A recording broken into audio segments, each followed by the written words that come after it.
what's up, guys? It's your boy ChronicTurbo, and I just want to talk a little bit about manuals in general. You know, the consensus is with a lot of people is that you need to pick a manual when you're getting any type of enthusiast class car if you want to be considered a real car guy or a real auto enthusiast. And I don't think that's true necessarily. Like, granted, I know how to drive automatic and manual. It's a requirement of my job.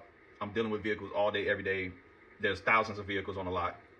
20 to 25% of them are manual. I get it. They are fun.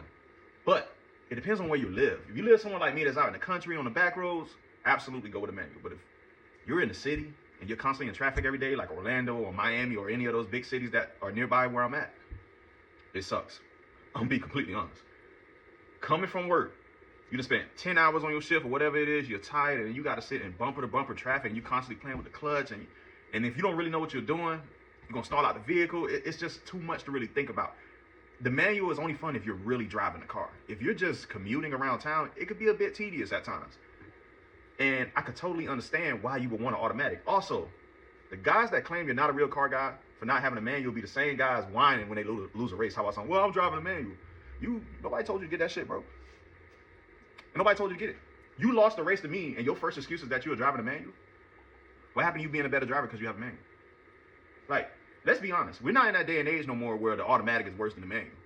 Most cars, the automatic is faster than the manual, and it makes more sense in a lot of cases, especially when you're talking about straight line drag racing or even around the track. There's some great automatics out there. The technology has advanced far and beyond what we had 20, 30 years ago. So saying a manual is a better car for racing or anything like that is not necessarily true anymore. It's a better driver's vehicle if you want to be engaged and in tune with your car.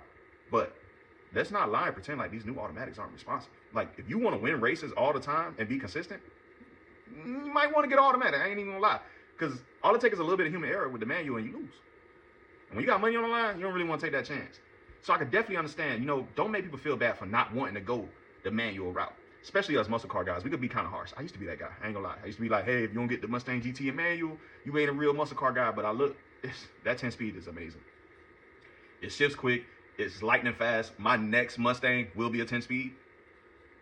Honestly, because I want to know what that feels like on a daily basis. I dealt with the manuals and everything. I'm always driving them at work too.